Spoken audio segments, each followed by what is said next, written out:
Welcome, everybody, to Freelance Writing Direct. I'm your host, Estelle Erasmus, the author of Writing That Gets Noticed, Find Your Voice, Become a Better Storyteller, Get Published, which was named by Poets and Writers a best book for writers. Every week, I speak with novelists, with authors, with writers of every niche to talk about their tips, their tricks, their strategies, and how the sauce is made, including creative advice. I'll talk about essays and articles and share my own experience from 3 decades of publishing. So join me every week and grow your business and build your craft with Freelance Writing Direct. And don't forget to subscribe, rate, and review on iTunes. And follow along on Substack, where I share special clips for subscribers only at estelleserasmus.substack.com. Welcome, everybody, to this episode of Freelance Writing Direct. I'm your host, Estelle Erasmus, and today I am so happy to have Sari Botton with us. Let me tell you a little bit about Sari. Her memoir and essays, And You May Find Yourself, Confessions of a Late-Blooming Gen-X Weirdo, was chosen by Poets and Writers Magazine for the 2022 edition of its annual 5 over 50 feature. For 5 years, she was the essays editor at Longreads. She edited the best-selling anthologies, Goodbye to All That, Writers on Loving and Leaving New York, and Never Can Say Goodbye, Writers on Their Unshakable Love for New York. She publishes Oldster Magazine, Memoir Land, and Adventures in Journalism. I'm so excited to have you here, Sari. Thank you so much for having me, Estelle. I'm so glad to be here. Well, I want to dive into your book, first of all, your memoir. So, And You May Find Yourself is about you finding yourself.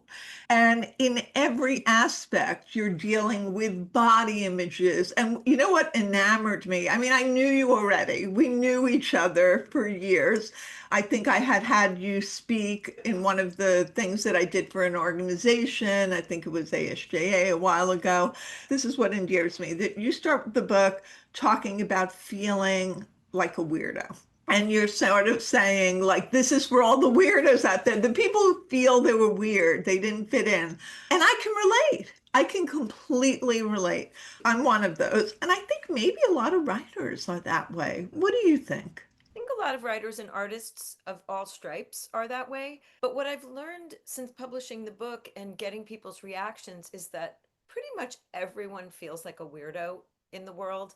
Everyone compares themselves to the other people around them, whether they're doing things at the same time or whatever is the appropriate time in terms of like maturation. Everyone feels a little out of step and a little bit different. And that is really interesting for me to find out because I just thought it was creative weirdos and it's not. That's interesting. And you say creative weirdos. I didn't really understand. I was a nerd. I was like, my nose was in books and I was singing, wearing my polyester pants. But I love that, you embrace it throughout the book as you go along. And even you were part of the Mean Girl clique and then you got kicked out of the clique.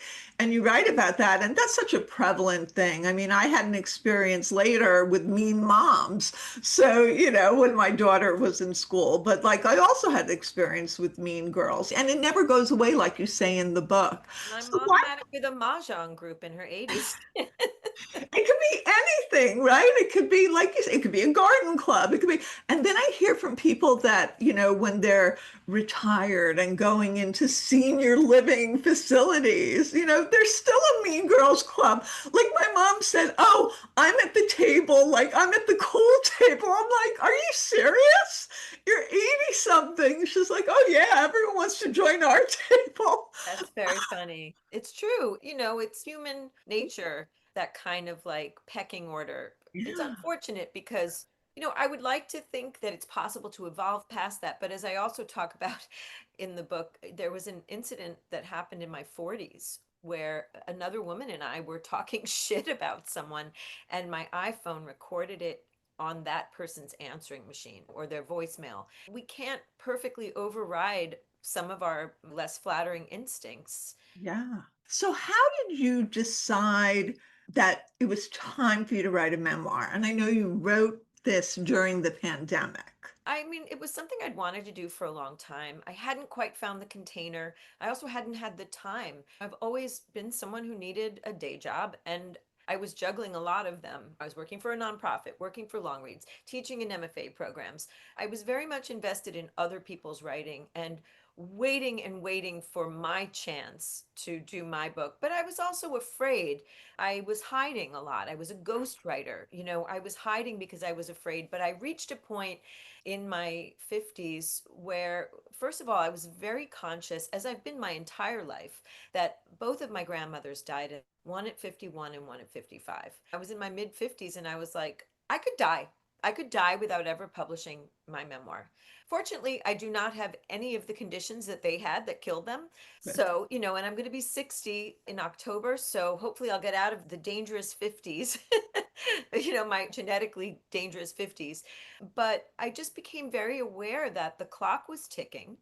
I had things to say. And as I was getting older, I was realizing what the container was, which was that from my mid 40s until then, I was really figuring out finally who I really was, and also realizing how many ways in which I'd been pretending to be other people, other things, and how I understood why I did it and why a lot of people do it, especially women, but that I really had been moving past that. And that was an interesting thing to look at. It was an interesting lens through which to tell some stories. That was your container. And it does take a while to figure it out. I mean, I'm working Yes. on a memoir now.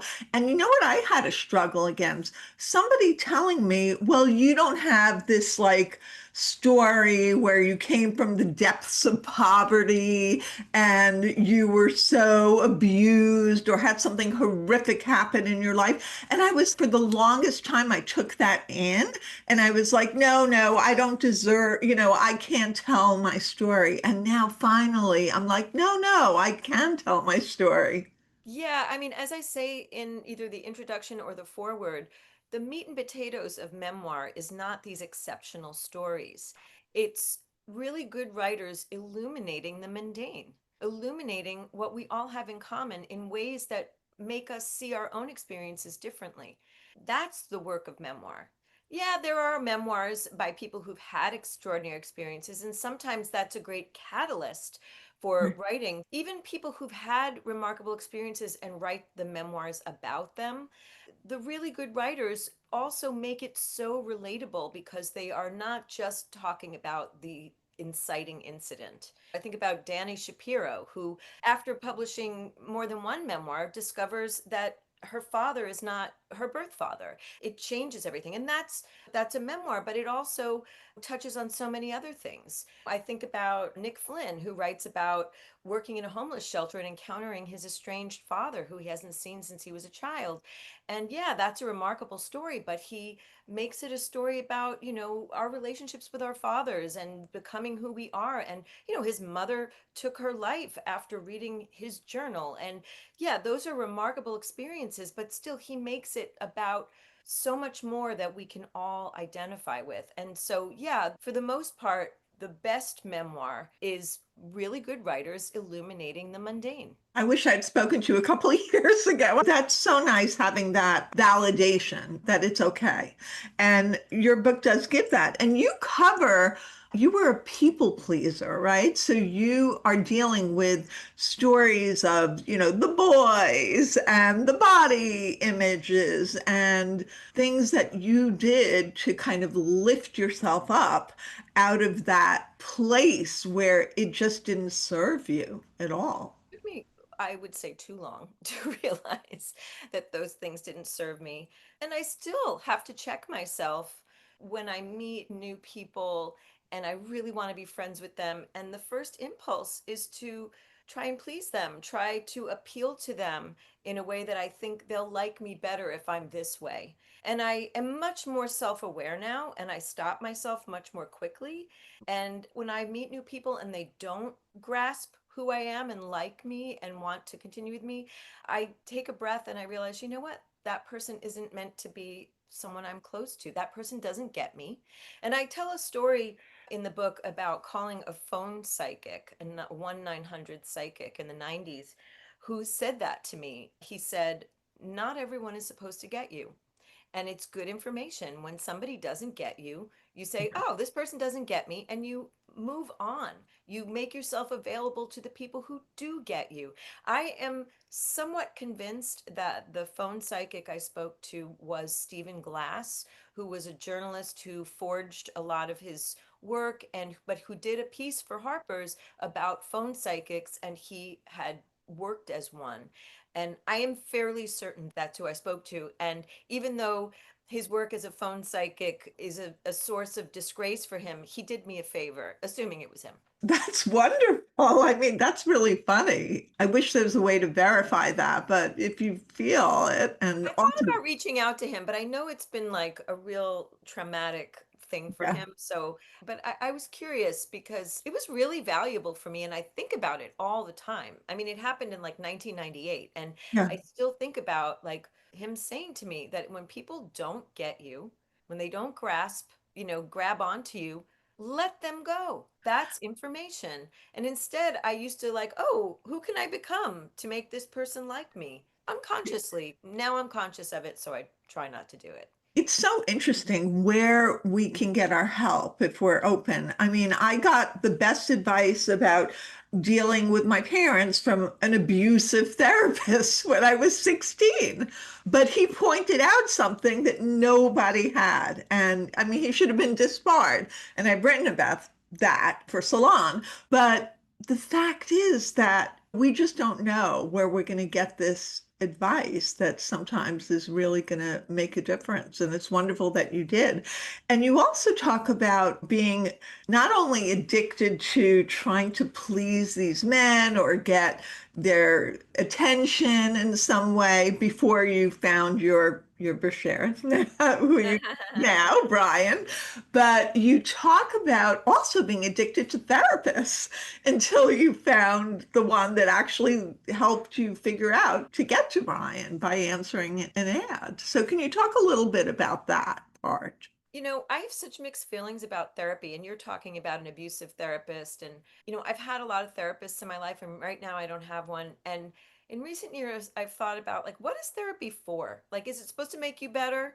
Or is it supposed to make you feel better in the moment? I had a bad experience with therapy a couple of years ago when I was going through a deep depression. And, it's really hard to find someone who is a good therapist for you. And I feel like therapy is trying to adapt itself now. They're trying to like do new things like with somatic experiencing, and I don't know if they're just trying to innovate because people have been doing it too long. They need something new. I don't know. I'm kind of skeptical right now about therapy. But I did find this great therapist who was my therapist for 4 years when I lived in Manhattan, and he changed my life. He gave me completely new perspective. He was very direct. He cut to the chase. He wasn't one of these quiet therapists who didn't say anything. And it changed my life. The best thing he did for me was he made me laugh at myself. He made me see that what I was doing was absurd. I tell this story in the book, but I was always being so needless and hoping that that would make people want to be with me, whether it was men or friends or people want to work with me. If I just had few enough needs, nobody would be bothered by me and they'd accept me. And sometimes at the end of a session, he would open the door to the waiting room and there wouldn't be anybody in there. And he'd say, here she is, ladies and gentlemen, the needless wonder, able to exist on air alone. And it made me laugh at myself. It made me see how ridiculous it was to be squelching my needs.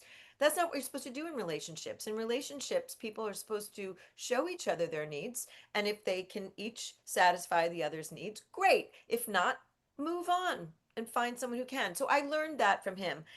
I also think he made some bad choices, and I'm not going to go into them.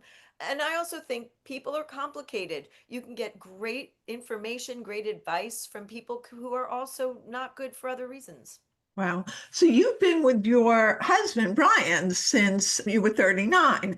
And so you've been married since then. So what made him different? Or was it that you were different? Both. I was different, so I chose differently.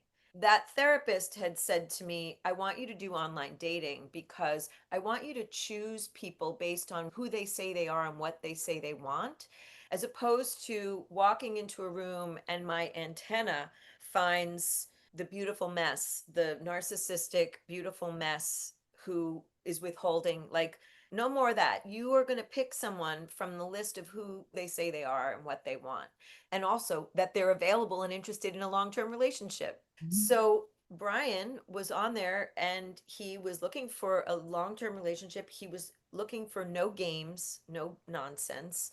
And he talked about loving his power tools and writing poetry and making music. And he seemed like such a better choice for me than who I was choosing with my antenna.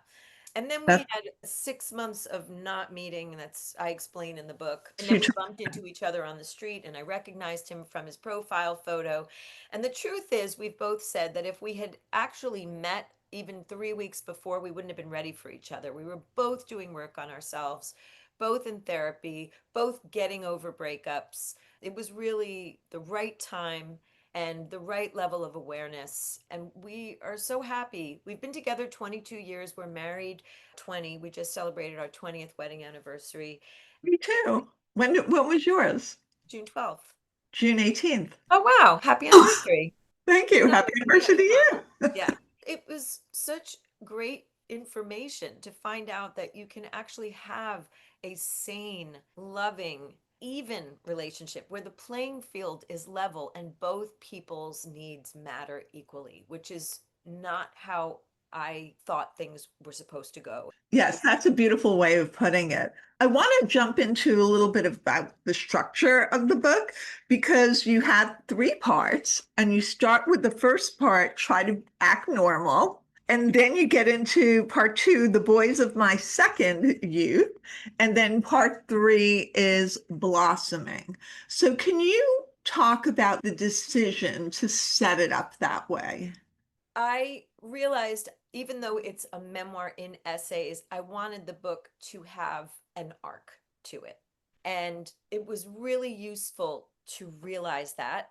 And it helped me organize the pieces because I had all these pieces that I'd been writing, and there are pieces that didn't make it in. Once I realized the lens through which I wanted to tell all the stories, that I wanted it to be a midlife coming of age memoir that was about becoming real after being fake in so many ways.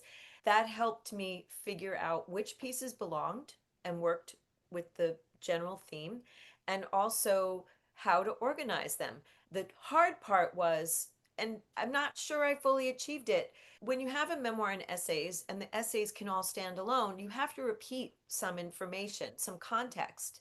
So then once I was now moving things from this part to this part, I had to figure out how much information I put in now that it's in the beginning of the book. And now this piece that's closer to the end, how do I refer to having been married before, having been a weird kid?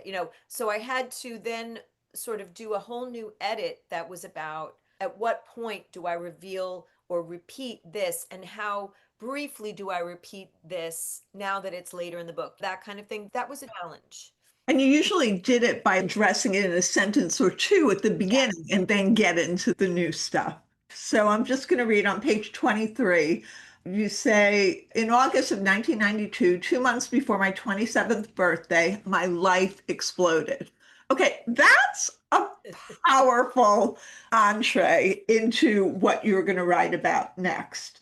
So you talk about exploding your life, leaving behind to start a marriage, plans for making a family, your home, suburbia, the whole thing. And so what made you decide that this was where you were going to start? That was like the event that put into motion becoming self aware, very slowly. That was just like the very beginning of me realizing that there are places in my life where I'm not real. I'm living a whole life that does not reflect who I really am. That was the first place. And it took me many more years to figure it out, and a lot more pretending, different kinds of pretending. But that moment where I realized, oh my God, I'm living a lie in a big way, that was such an important moment that really signified the whole journey. And it wasn't just about creative, it was lifestyle, who you were with, all your choices, everything. And so, if someone is writing their story, how do you recommend that they find that moment, that inciting incident that's going to boom the rest of it and take the Well, reader away? I mean, you have to draft without knowing it. I wrote my warts and all vomit draft that no one was going to see, that was only for my eyes. I realized I had been avoiding writing. I had this book deal. I was avoiding writing. I was really, really struggling. And then I realized I have to give myself permission to write a draft that no one will see. That's the only way to get past the fear. I'm going to just get it out of me, get it out of my body, get it out of my head, get it onto the page so I can look at it. And I did that. And boy, is that a gnarly draft.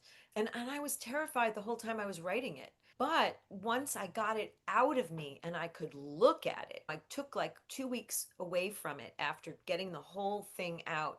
I was able to analyze it. I was able to see, I was able to connect dots between the different parts, which you can't do when it's just still in your head floating around and you're afraid. So that helped me see the similar points in the pieces that worked for this and see where the pieces that didn't work didn't belong. And then also to kind of get a sense of like, what was the most catastrophic moment? And that was it. That was it. Like waking up from being asleep at the wheel in my first marriage. That was a really powerful moment, a moment I'd been avoiding seeing or letting happen. And then it just became something I couldn't not see anymore. That's huge. Yeah. Did it take a year to write it, or did it take less time? Because once you put it down, you're an editor, you're a traditionally trained editor. You started out in Newsday, you went to Women's Wear Daily, which I highly respect because I'm finding I'm meeting less and less traditionally trained editors like myself, like you. Yeah. So, It took me about 3 months. wow. About a third of the book is pieces that had been originally published elsewhere, Yeah. which I then updated. So I still did work on those and made them more perfectly fit the lens that the book is told through. But I still had a lot to do, a lot to create from scratch. So that first really gnarly draft took about 3 months. Then I knew I had a lot of work to shape, edit. That was like another 4 months or so. I had a draft that my editor had accepted that we were going to publish, and then I stopped and I said, you know what? I need more time. This was about all the stuff I'm afraid of. I wanted to blur people better and events. And I published my book a year later than it was scheduled because I just knew that I needed time to scrub it. I needed time to make it so that I wasn't going to blow up other people's lives, so that the other people in the book, while they might recognize themselves, other people wouldn't recognize them. I changed whole identities. I've told this story many times, but my greatest pride is that my best friend didn't recognize one of my worst exes. She was like, when did you date a painter? And I said, I've never dated a painter. And she was like, well, then who the hell was that? And when I told her, she was like, oh, wow. That's what I wanted. I wanted it so that only either people who already knew the story or the person themselves would recognize who that was. I actually even managed to somewhat do it with my parents, which was the scariest part. Like the chapter about eating disorders, my eating disorder, I don't say that my parents were always dieting, that my parents were always talking about their bodies and talking about weight. What I say is the adults around me were doing this. And after I wrote it, I realized, that's actually true, that my camp counselors, my school teachers, my gym teachers, my babysitters were all constantly dieting, talking about dieting, comparing bodies.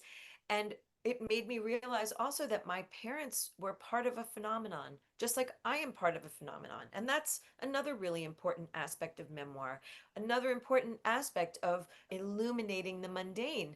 It's that you are just someone who is part of a larger phenomenon, and that's what it should be. And that's why it doesn't matter whether you can recognize my ex. It doesn't matter what his name was, what his job was, where he lived, what his hair color was. What matters is the phenomenon that I was part of. And how many women do this, where they attach themselves to non-committal men, withholding men who give intermittently and who don't let go of the idea that they can change the man, or, or fix him or help him.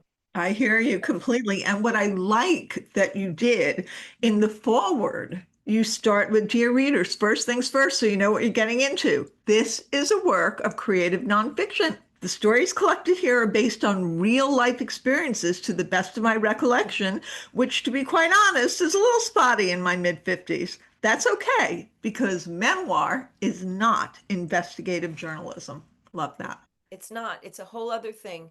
Some people have taken me to task for how much I blurred people and changed identities. One person accused me of Baudelairizing my story. I don't care. It allowed me to tell the story without, as I said, blowing up other people's lives, which thinking about and researching my entire career. I mean, I had a column on the Rumpus starting in 2010. It's still up there, called Conversations with Writers Braver Than Me. I have been researching for the longest time how to do this without blowing up other people's lives, because I've published personal essays a long time ago that did, and I didn't want to do that again. That's smart. And being an editor with Longreads, I mean, you had people giving you their most deepest and most vulnerable personal experiences Yes. that you then edited. And I always say, as an editor, you have to protect your writer in a way from Oh, themselves, from their worst impulses. you can do it in your first draft, and then you can look at yourself and say, oh boy, I don't want to do that. I don't want to do that on the page. And I want to examine my part. Why did I keep going toward this kind of thing? Why did I keep submitting myself to abuse? I forget who said it, but memoir is an investigation of the self. It's also an investigation of common phenomenons. You are a stand-in for other people who do the same thing. And so back to the structures, there were a couple of just sections that I really enjoy. I mean, I enjoyed the whole book, but there's a part on page 87. I didn't invent outdoorsy Sari or go hiking and camping solely for Tim's benefit. I also wanted to see myself in a more rugged light. So you're talking about transforming yourself, but you're also showing the insight that you didn't have then, No, obviously, I but didn't have now that. you're realizing it. And I think that's so important in memoir. And you did it in a very subtle way. You weren't like, and now, with years behind me, I've realized. But you said enough that the reader's like, oh, I get why she was doing that. But I'm also like, I'm confessing to my own vanity that I want to see myself as more rugged than I am. And so I'm going to go buy camping equipment and gnarly hiking boots, and I'm Right. going to go and do this thing that is way beyond my ability and nearly get myself killed. Not only so this man will like me better, but so that I will like me better. And honestly, in a way, I was using him so that I could feel rugged by association. That's a very creative way of looking at it. And I think that a lot of times we give people the power, but taking back your power by saying, this was a choice I made because it benefited me at the Yeah. time. I had agency. And so I think that's really important in memoir. And if you're just writing a rant and you're, raging at people, you're not stopping to say, what was in it for me? I think that you have to be brave enough to turn the mirror on yourself and reveal some of the less flattering parts of yourself. It's so important to be thinking forward like that, particularly when you're writing memoir. And I want to talk another way of how you were thinking forward. You apparently were an early adopter or adapter, I forget how you say it, for Substack, Yeah. right? So you have Oldster, you have Memoir Land, of which I'm a paid subscriber. Thank you. And you're welcome. And you also have adventures in journalism. And one of them, I think you have 67,000 followers, and you took control of your career, is the way I look at it. And you talk about it a little bit in the book, but you don't talk about Substack per se. But after you left Longreads, where you had a prominent position and got a lot of fame and notoriety, and then it's sort of like what happens when you lose your role, which is something I dealt with back in magazines when I left the big publications. Who was I? But you bring your skill sets along, you bring your connections along, you bring who you are. And so you were able to take that and transcend and continue building it on your own terms by going to Substack. So can you talk about that a little bit? Yeah, it's been a really pleasant surprise because after I left Longreads, I didn't know that I was going to have a hard time getting a job. I really thought, I was a very much esteemed editor of personal essay, of long form personal essay. I left there, there was some stuff going on there, and I was kind of a whistleblower, and I really thought I'd be able to just get another job. And I couldn't. I couldn't get a second interview, and people were saying kind of ageist things to me because at that point I was 54. And people were saying things to me like, I'm surprised a legend like you would even be interested in this job. And it's such a backhanded compliment. Totally. I didn't know what I was going to do.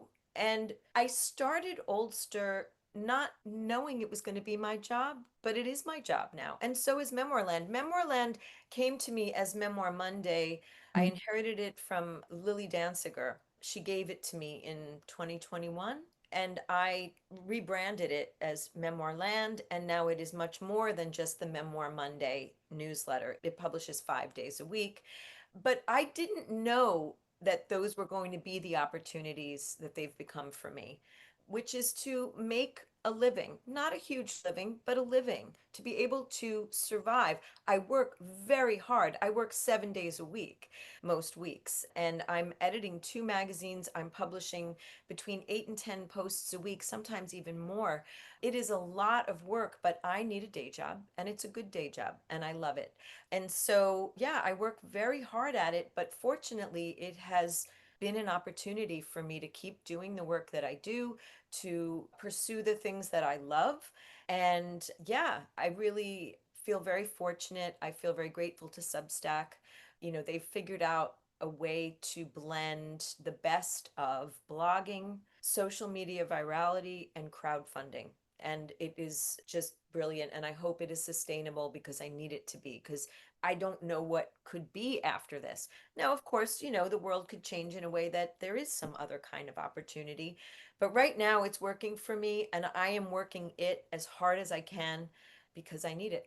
Well, I think that Substack is very innovative. That's what I've seen with them. They're constantly trying new things, which is not traditional media in any way, shape, or form. They don't do that. They're trying voice notes. You can put your podcast there. There's lots of different elements to it. But again, being an early adopter, I think makes a difference because you were there first. Being there first, cream rises to the top. So that's why it's sustainable and will continue to be for you, I believe. I mean, I'm very choosy about what I put my paid money into for Substack because there's so many. I mean, every friend, every writer, every student is on Substack. I was interviewed by the New York Times a couple months ago, or maybe a month ago. There was a piece about how many Substacks do people subscribe to, and the reporter, Logan Sacken, asked me how many I subscribe to, and I was like, I don't know, or how many I pay for, and I was like, I don't know, 30, 40. She said, would you go count? It was 127. And when I did the numbers, I was like, oh my God, what am I doing? And I have since unsubscribed or become just a free subscriber to a lot of those Yeah. because I personally can't. I Yeah. do a lot for writers. I support writers the best I can, but yeah, I can't do that. So I'm having to be more selective about the ones I pay for. And I appreciate all the people who pay for mine, but it is a small fraction of the numbers. I mean, it is really a small fraction. I mean, with 67,000 subscribers, I think that gives, I mean, I don't know if you do anything with brands or plan to or anything like that, but that's a huge platform number. I'm looking into that because I think that would make sense. Like a series that is sponsored by a brand that has something to do with that series, that's a brand I believe in. I'm Yeah, not going to just take anybody. It would have to really be aligned with the yeah, content. So I'm thinking about that, but it's also like, oh my God, I don't need another thing to think about. But I am going to need some more support other than micropayments from people. exactly. It's like the monthly situation that a lot of people choose. It needs to be a benefit that you're getting, that they're Right, getting. It's an equal thing. right. So what's next for you? Okay, sponsorship. What kind of writing is next for you? First of all, I recently did the audiobook. I recorded the audiobook and it's now available. So that's been fun. A lot of people asked me for it, including writers who are not cited. So I did that and it's out there. I'm also working on the proposal for an Oldster anthology. My agent and I, and also a designer I've worked with, Katie Cosma, we're putting together an interesting proposal. And then I am beginning to work on my next memoir and essays. I haven't found the container, but I have all these essays that I've started working on. It might not have a theme, it might just be a collection. We'll see. Right now, they don't all look like they are thematically linked, but they all feel like content or matter that is calling me. So far, I have a list of 11 pieces. So that's where I'm going next. And speaking of anthologies, Michelle Philgate was recently on my program talking about her latest, What My Father and I Don't Talk About. And she had done What My Mother and I Don't Talk About. And she cited you as being such a pivotal influence because the first piece she wrote that went viral, What My Mother and I Don't Talk About, which she wanted to call Lacuna. And you said, no, no, no, it's not a good No one's title. going to click on that. No one's going to read it. So she cited you in Oh, that's my nice. podcast episode of being such an important and pivotal person in the success. I also have an essay in the first anthology. Yes, yes, absolutely. I have both of them. I just wanted to kind of shout that out. Sari, this has been wonderful getting to know you better, getting to share you with my listeners and viewers. And I hope everyone picks up a copy of And You May Find Yourself, whether they are trying to write their own memoir or just want to read a memoir that has a universality without having, like, being an educated or something like you grew up in Appalachia. And I think people are looking for that kind of content today. And everybody needs to subscribe to your wonderful Substacks as well. Thank you. Thank you so much for having me, Estelle. It's great to hang out with you. It was, thank you. Follow me at EstelleSErasmus.com on my website and on social media, which is Instagram, TikTok, and Twitter at Estelle S. Erasmus. And we're now on YouTube for Freelance Writing Direct. Follow along, and soon everyone will be reading what you're writing.